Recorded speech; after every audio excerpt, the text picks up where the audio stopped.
नमस्कार, मैं हूं आपके साथ विभा उपाध्याय और आप सभी दर्शकों का अन्नदाता कार्यक्रम में स्वागत करती हूं। हमारे देश का किसान जन का पोषक है, वो श्रम का देवता है, अन्नदाता है। उसमें ही भारत की आत्मा निवास करती है और ऐसे ही किसानों की प्रगति के लिए हम खेती बाड़ी से जुड़ी हुई बहुत सी नई लाभकारी जानकारियां हर रोज सुबह लेकर आते हैं। तो चलिए कार्यक्रम शुरू करने से पहले देखते हैं क्या है आज के अन्नदाता में। मसूर की उन्नत किस्में और बुवाई पर तकनीकी सलाह।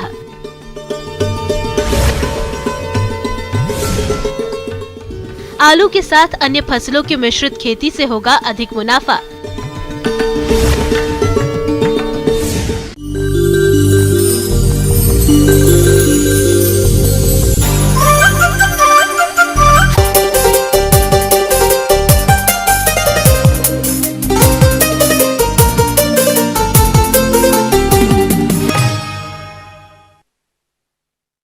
खरीफ के मौसम में बोई गई जल्दी पकने वाली फसलें परिपक्व हो गई हैं और कई स्थानों पर इनकी कटाई का काम चल रहा है। ऐसे में इनकी कटाई के बाद किसान कम पानी में उगने वाली मसूर की खेती इस समय कर सकते हैं, लेकिन किसानों को मसूर की फसल से भरपूर पैदावार मिले, इसके लिए उन्नत किस्मों का चयन कर खेती वैज्ञानिक तरीके से करनी होगी। तो चलिए मसूर की वैज्ञानिक तकनीक से खेती के बारे में जानते हैं बिरसा कृषि विश्वविद्यालय रांची के कृषि वैज्ञानिक डॉक्टर CS महतो से।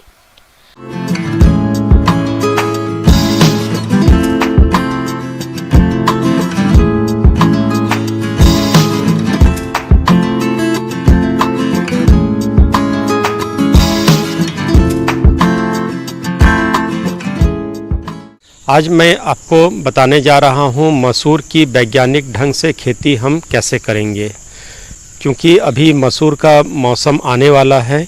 यह फसल मुख्यतः एक मुख्य दलहनी फसल है जो कि रबी के मौसम में लगती है। मसूर के हम लोग अंतर्वर्ती फसलों के रूप में भी लगाते हैं और अकेले भी लगाते हैं। तो ये मसूर जो है ये एक प्रोटीन देने वाली दलहनी फसल है जिसको हम अक्टूबर से लेकर मध्य नवंबर तक लगाते हैं। मसूर की खेती दलहनी फसल के लिए की जाती है। सभी दालों में मसूर का एक महत्वपूर्ण स्थान है। इसे लाल दाल भी कहते हैं। भारत में मसूर की खेती रबी की फसल के साथ की जाती है। असिंचित जगहों पर भी इसकी खेती आसानी से की जा सकती है, क्योंकि इसके पौधे सूखा, नमी और कम तापमान के प्रति सहनशील हैं। मसूर की लगाने की सबसे पहले हम खेत की तैयारी करते हैं। यह मुख्यतः टाण या मध्यम जमीन की खेतों में मसूर की खेती की जाती है। तो उसको पहले खेत को अच्छी तरह से साफ़ कर देना है। जो पिछली फसल लगी हो उसको अच्छी तरह से कटाई करके उसकी डंठल वगैरह निकाल देते हैं। उसके बाद 2 बार देसी हल से जुताई कर देते हैं। देसी हल से जुताई करने के उपरांत एक बार अंतिम समय में एक पाटा चला के उसको समतल कर देते हैं, जिससे कि जो बड़े ढेले होते हैं वो आसानी से टूट जाए और खेत पूरा समतल हो जाए। इसके अलावा अब मैं चर्चा करना चाहूँगा कि इसमें फर्टिलाइज़र या फिर खाद की मात्रा की क्या आवश्यकता है। इसमें खाद की मात्रा मुख्यतः लगती है नाइट्रोजन, पोटास और फास्फोरस। जैसे कि अन्य दलहनी फसलों में भी नाइट्रोजन की कम आवश्यकता होती है, इसमें भी कम आवश्यकता होती है, लेकिन हमको इसके लिए हमें राइजोबियम से बीज उपचार करने आवश्यक है। इसमें लगभग 20, 50 और 20 के अनुपात में नाइट्रोजन, फास्फोरस और स्फूर की पोटास की प्रयोग करना चाहिए। किस्मों का चुनाव करते हैं, जिसमें एक है HUL 57। इसके अलावा 2 और किस्में हैं जिसमें WBL 77 और KLS 218। ये 3 किस्में हमारे इस क्षेत्र में किसान भाई लगा सकते हैं, जो कि यहाँ की जलवायु के अनुकूल है और इससे हम आशातीत उपज प्राप्त कर सकते हैं। मसूर के बीज की मात्रा बुआई के समय पर निर्भर करती है। यदि आप उन्नत किस्मों की बुआई समय पर करते हैं तो आपको प्रति हेक्टेयर के हिसाब से 30 से 35 किलोग्राम बीज चाहिए होता है, तथा देर से बुआई के लिए प्रति हेक्टेयर के खेत में 50 से 60 किलोग्राम बीज लगता है। इसमें हमें बीज उपचार बहुत ही आवश्यक है, क्योंकि इसमें बीज उपचार से हम इनके जो रोग व्याधियों का प्रकोप होता है फसलों में, उससे नियंत्रण पा सकते हैं, खासकर बीज जनित रोगों से। इसके लिए हमें राइजोबियम नामक एक जीवाणु का भी प्रयोग कर सकते हैं, जिससे कि हमें जो नेत्रजन है इसकी आवश्यकता की पूर्ति हो जाए। और उसमें कार्बनडाजिम नामक हम एक फफूंदनाशक है, उसको प्रयोग करके इनके जो बीज जनित रोग हैं उनसे हम बच सकते हैं। इन फसलों को लगाते समय हमको ध्यान देने की आवश्यकता है कि इनको पंक्तियों में लगाएं, जैसे कि हम अन्य फसलों में भी लगाते हैं। इनकी पंक्तियों के बीच में दूरी लगभग 25 सेंटीमीटर रखते हैं और पौधों से पौधों के बीच की दूरी 10 से 12 सेंटीमीटर रखा जाता है। तो इस तरह हम अगर 25 सेंटीमीटर के दूरी में इन फसलों को लगाते हैं तो इनकी उपज क्षमता भी अधिक हो जाती है और इसमें निकाई गुड़ाई बहुत आसानी से हम कर सकते हैं अगर हम पंक्तियों में लगाते हैं। तो जब हम लगा देते हैं तो 2-3 सिंचाई की आवश्यकता पड़ती है, क्योंकि यह रबी के मौसम में लगती है। तो बहुत बार हम देखते हैं कि रबी के मौसम में बारिश बहुत कम ही हो पाती है, तो अगर खेत सूखने लगे तो उस समय हमें सिंचाई की इसका व्यवस्था करनी पड़ेगी। खासकर ये जब इन फसलों में फूल आने लगे और फली भरने लगे, उस समय तो सिंचाई की आवश्यकता बहुत ही आवश्यक है। तो इससे है कि इनके जो दाने बनते हैं वो पुष्ट होते हैं और फूल भी अच्छी तरह से हो पाती हैं इन फसलों में। मसूर की फसल को खरपतवारों से बचाना बेहद जरूरी होता है। यदि समय रहते खरपतवार पर नियंत्रण नहीं किया जाता है तो पैदावार अधिक प्रभावित होती है। खरपतवार नियंत्रण के लिए खुरपी की सहायता से खरपतवारों को निकालते रहे। इसकी पहली गुड़ाई 45 से 60 दिन बाद की जाती है। इसके अलावा आप पेंडीमेथिलीन 3 EC की उचित मात्रा का छिड़काव बीज रोपाई के तुरंत बाद करें। इसके अलावा हम अगर हाथों से इनकी खरपतवार का नियंत्रण नहीं कर पाते हैं तो रासायनिक विधि से भी हम इन खरपतवारों पर नियंत्रण पा सकते हैं। इसके लिए इमाजेथापर नामक एक दवाई आती है, उसको हमें छिड़काव करना चाहिए जब फसल 20 से 25 दिनों का हो जाए। तो ये इमाजेथापर नामक दवाई आप किसान भाई आप इसके नियंत्रण के लिए आप प्रयोग कर सकते हैं। किसान भाइयों, अभी तक आपने खेती से जुड़ी हुई कुछ उपयोगी जानकारियां देखी। अब लेते हैं एक छोटा सा ब्रेक, जल्द लौटेंगे और कार्यक्रम में आगे भी है खेती बाड़ी से जुड़ी हुई महत्वपूर्ण जानकारियां, तो बने रहिए हमारे साथ।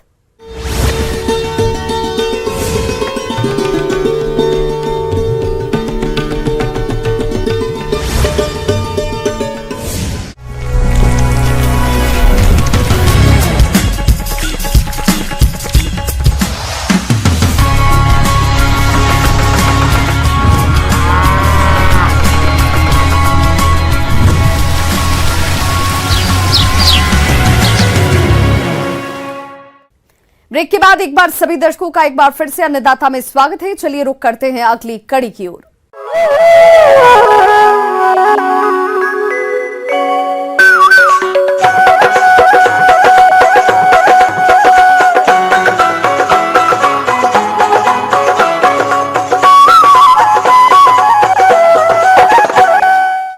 कृषि आज व्यवसाय का रूप ले चुकी है और इससे अधिक मुनाफा कमाना है तो आपको खेती बाड़ी के साथ साथ कृषि व्यवसायों को अपनाना होगा, जिसमें बैकयार्ड पक्षियों का पालन एक अच्छा व्यवसाय है जो कि कम लागत और कम जगह में आसानी से किया जा सकता है। अगर आप भी बैकयार्ड पक्षियों का पालन करना चाहते हैं तो किन किन पक्षियों का पालन आप कर सकते हैं, इस बारे में जानकारी दे रहे हैं जिला मधुबनी के पशु अधिकारी डॉक्टर मनीष कुमार।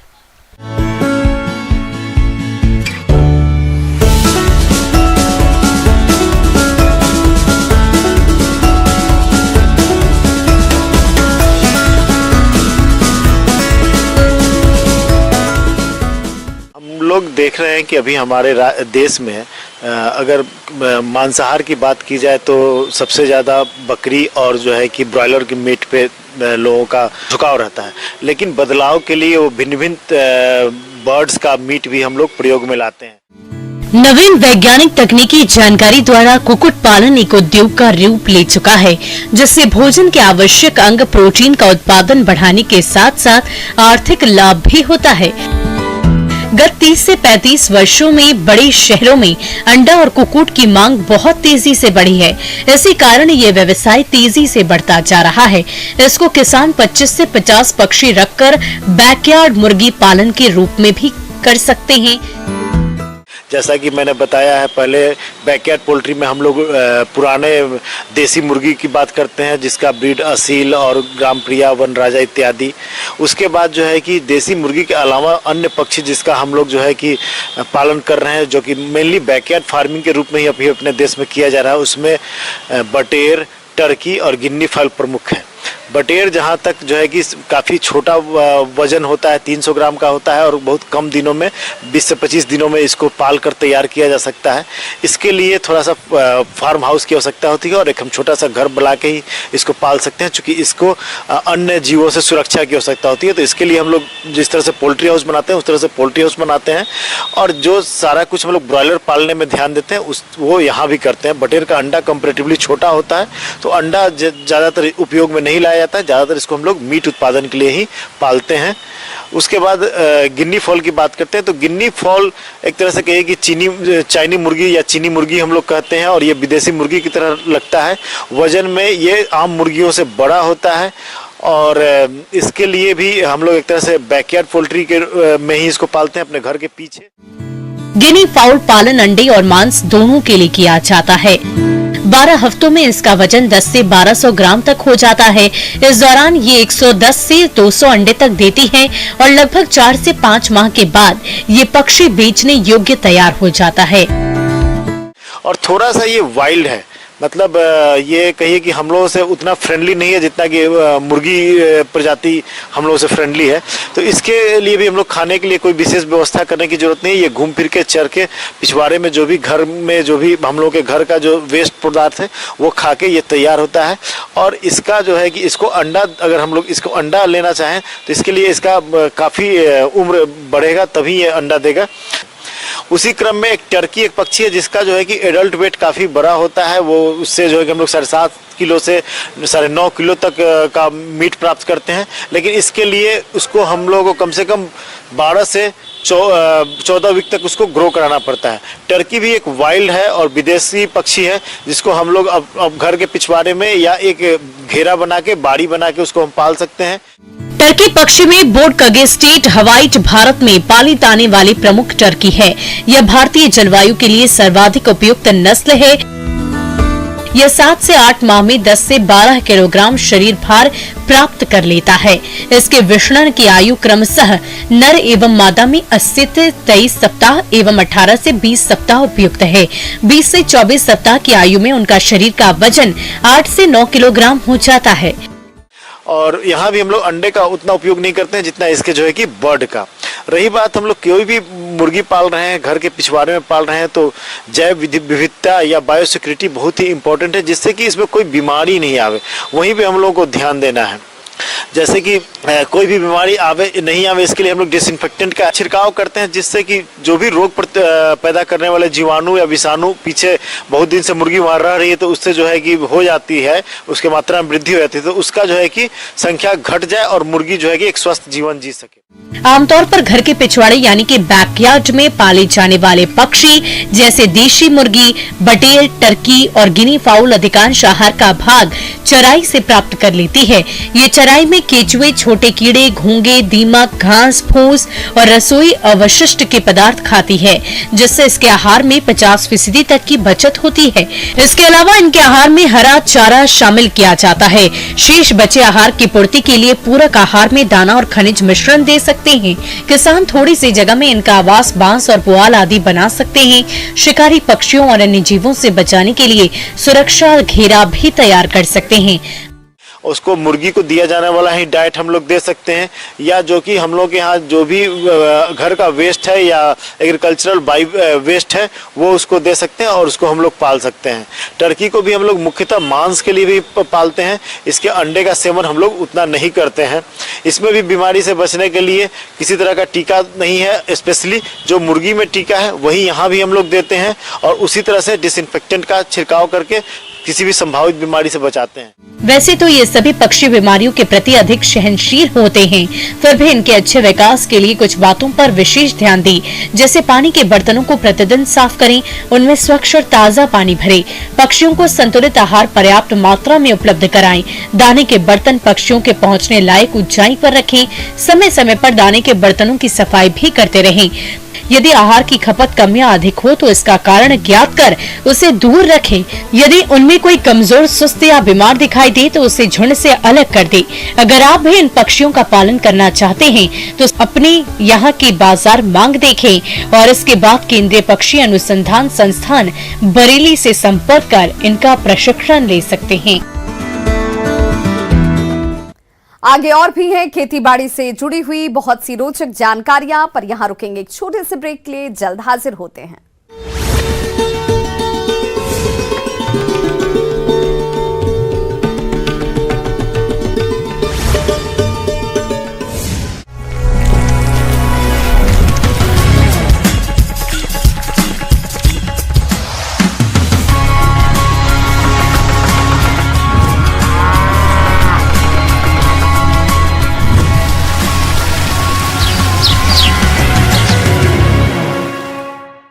ब्रेक के बाद एक बार फिर से आप सभी दर्शकों का अन्नदाता कार्यक्रम में स्वागत है। बढ़ते हैं अपनी अगली प्रस्तुति की ओर।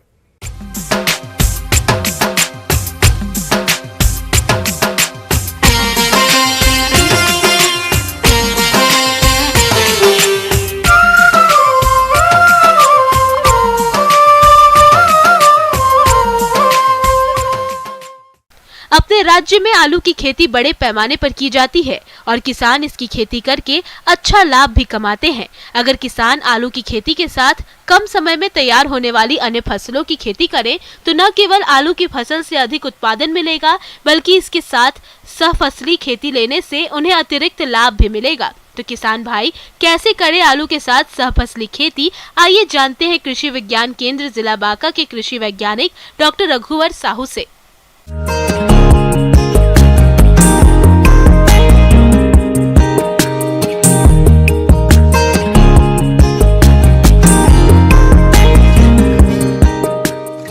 तो हमारे यहाँ आलू मुख्य फसल है, इसीलिए आलू के साथ या आलू की मिश्रित खेती ज़रूरी होती है, क्योंकि हर जगह इसकी आवश्यकता होती है।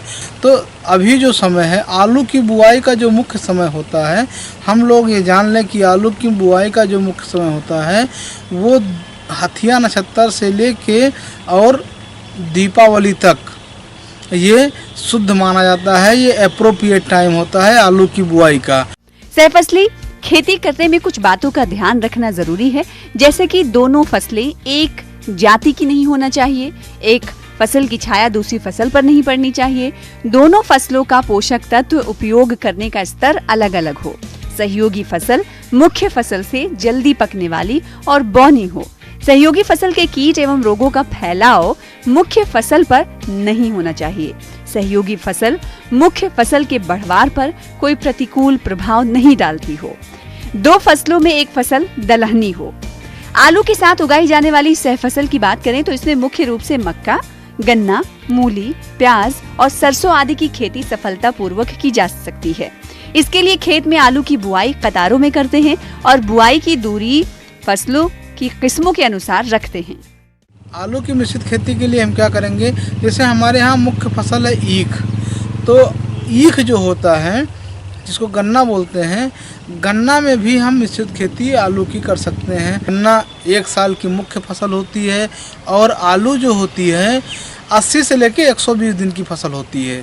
तो हम लोग क्या करते हैं, जो अंतर्वर्ती खेती करते हैं या मिश्रित खेती करते हैं, अगर उस मिश्रित खेती के लिए अगर हम उपयोग कर रहे हैं तो हम ये ध्यान दे लेंगे कि जो लाइन से लाइन की दूरी होती है हमारी 1 मीटर होती है गन्ने की, और एक 120 सेंटीमीटर भी रखते हैं। तो अगर हम मिश्रित खेती करते हैं तो हम ये बता देना चाहते हैं कि 2 लाइनों के बीच में 2 लाइन आलू की रखेंगे। आलू की जो रखेंगे वो 40 से 60 सेंटीमीटर रखेंगे। 40 से 60 सेंटीमीटर में दोनों लाइनें हमारी आ जाएंगी।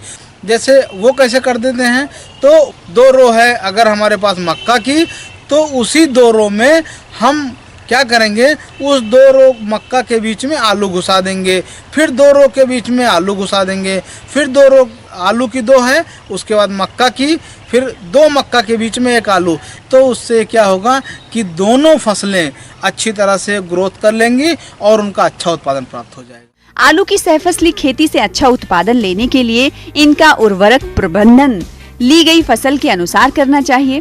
आलू की फसल के लिए दी जाने वाली उर्वरक की मात्रा का प्रयोग बोए गए आलू की कतारों में करें और साथ में बोई गई फसल में पोषक तत्व पूर्ति के लिए उसके उर्वरकों को उसी की कतार में दें। पोषक तत्व प्रबंधन भी बहुत मेन रोल अदा करता है। पोषक तत्व प्रबंधन में जैसे अब हम बात कर रहे हैं, हम आलू की ही बात करते हैं, तो नाइट्रोजन, फास्फोरस और पोटास, ये मुख्य 3 पोषक तत्व होते हैं और इन 3 पोषक तत्वों का बहुत ज़्यादा आवश्यकता होती है। तो हम क्या कर सकते हैं, 150 से 200 किलोग्राम नाइट्रोजन पर हेक्टेयर के हिसाब से लगता है, 90 किलोग्राम फास्फोरस लगता है और 100 से 120 किलोग्राम प्रति हेक्टेयर के हिसाब से पोटास का इस्तेमाल करते हैं। तो ये तो हमारा आलू के लिए हो गया। अब इसके लिए अंतर्वर्ती खेती के रूप में हम जाते हैं, जैसे अब गन्ने के साथ करते हैं। गन्ने भी हैवी फीडर होती है और आलू भी हैवी फीडर होता है। तो इन दोनों का हैवी फीडर होने के लिए जो पोषक तत्व होते हैं, पोषक तत्व की आवश्यकता ज़्यादा होती है। आलू है तो आलू का ये ध्यान देंगे कि जैसे फास्फोरस और पोटास है और नाइट्रोजन है, ये तीनों पोषक तत्व हैं, मुख्य पोषक तत्व हैं। तो हमारी जो बुआई करते हैं, बुआई के समय नाइट्रोजन की आधी मात्रा, फास्फोरस और पोटास की पूरी मात्रा बुआई के समय दे देते हैं। जब हम बुआई करेंगे तो उस समय देते हैं फास्फोरस और पोटास की पूरी मात्रा, नाइट्रोजन की आधी मात्रा। और जो नाइट्रोजन की आधी मात्रा बचती है, एक तो जब हम आलू की चढ़ाई करते हैं, आलू की चढ़ाई करने के बाद देते हैं, वो एक स्प्लिट हो गया, उसका आधी जोड़, और उसके 20 दिन बाद एक और हम कर देते हैं, तो हमारा 2 स्प्लिट डोज हो जाता है। तो नाइट्रोजन का 2 स्प्लिट डोज और उसकी जो आधी मात्रा बचती है और फास्फोरस और पोटास की पूरी मात्रा हम बुआई के समय देते हैं। उर्वरकों का प्रयोग सही तरीके से करती रही हैं। इसके लिए समय समय पर सिंचाई करते रहें। आमतौर पर इस मौसम में 10 से 12 दिनों के अंतराल पर सिंचाई करें। वैसे तो मिश्रित फसल में पौधों की सघनता की वजह से खरपतवार कम उगते हैं, लेकिन कभी कभी खेतों में खरपतवारों की अधिकता हो जाती है। ऐसे में आवश्यकता अनुसार समय समय पर निदाई गुड़ाई कर खरपतवारों को निकालते रहें। और दूसरी चीज़ हम कहना चाहते हैं, जैसे हमारे किसान हैं, तो जैसे अब आलू लगा दिए, तो आलू लगाने के साथ साथ वो भी फसलें लगाते हैं जिनको जल्दी ज़रूरत होती है। जैसे कुछ फसलें ऐसी हैं जो आलू के साथ साथ अंतर्वर्ती खेती के रूप में ले लेते हैं। वैज्ञानिक तरीके से लेना चाहें तो उनका उत्पादन भी मिल जाएगा। और वैसे भी जैसे कुछ जैसे फूल गोभी है, फूल गोभी लगा लेते हैं लोग, मूली है, मूली को भी लगा देते हैं। मटर जो खाने वाली होती है, सब्जी वाली होती है, उसको भी लगाकर हमारे किसान भाई अंतर्वर्ती और मिश्रित खेती का उपयोग कर सकते हैं।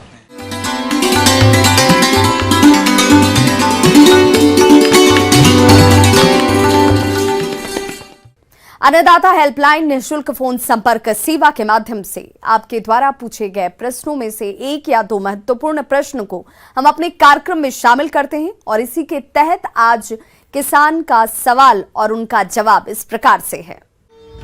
अन्नदाता निःशुल्क फोन संपर्क सेवा के माध्यम से पूछे गए प्रश्नों में से आज हमने जिस प्रश्न को कार्यक्रम में शामिल किया है उसे पूछा है ग्राम गंगौर, जिला मधुबनी के कृषक राकेश कुमार ने।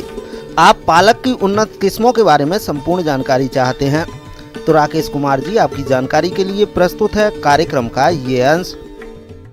किसान भाई, आप पालक की खेती रबी में और रबी से लेके विंटर तक आप कर सकते हैं लगभग, जिसमें उसका टेम्परेचर लगभग 20-21 डिग्री हो तो उस समय तक इसका जर्मिनेशन हो जाता है। तो आप सितंबर से लगभग दिसंबर तक ये आप पालक की खेती कर सकते हैं। और इसके लिए किसान भाई आप प्रभेद का जरूर चयन कर लें। प्रभेद जो बहुत बढ़िया अपने बिहार के और खास करके नॉर्थ भारत में जो बढ़िया करता है वो पूसा ज्योति है, ऑल ग्रीन है, पूसा हरित है, जोबनेर ग्रीन है, बिलायती पालक करके भी आता है और पंत कंपोजिट 1 भी है। तो ये किसी भी प्रभेद का आप चयन करके खेती कर सकते हैं और पूरे सितंबर से दिसंबर तक पालक की खेती करके अच्छा इनकम ले सकते हैं। इसका खेती करने में ज़्यादा समय की ज़रूरत नहीं होती है और इसका उत्पादन भी लगभग 150 से 200 कुंटल प्रति हेक्टेयर की दर से होता है।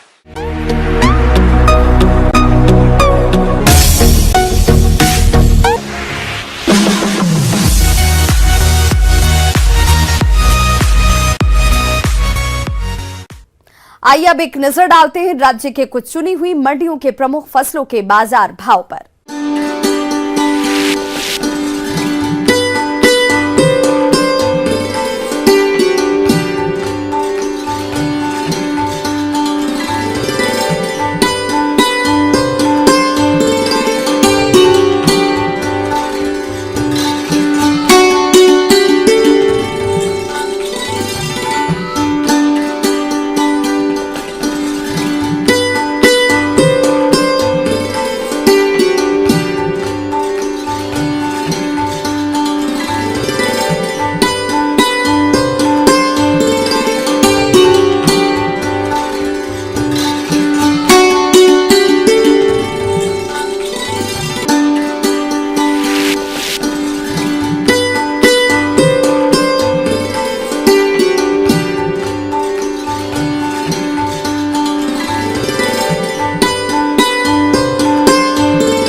किसान भाइयों, अन्नदाता आपकी सेवा के लिए संकल्परत है। कृषि संबंधित समस्या और सुझावों के लिए आप हमें इस पते पर संपर्क कर सकते हैं।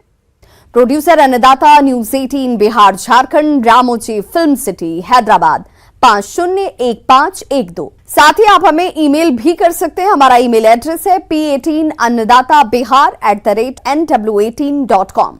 इसके अतिरिक्त आप हमें निःशुल्क हेल्पलाइन नंबर 1800889216 पर सोमवार से शनिवार सुबह 10 बजे से शाम 4 बजे के बीच संपर्क भी कर सकते हैं।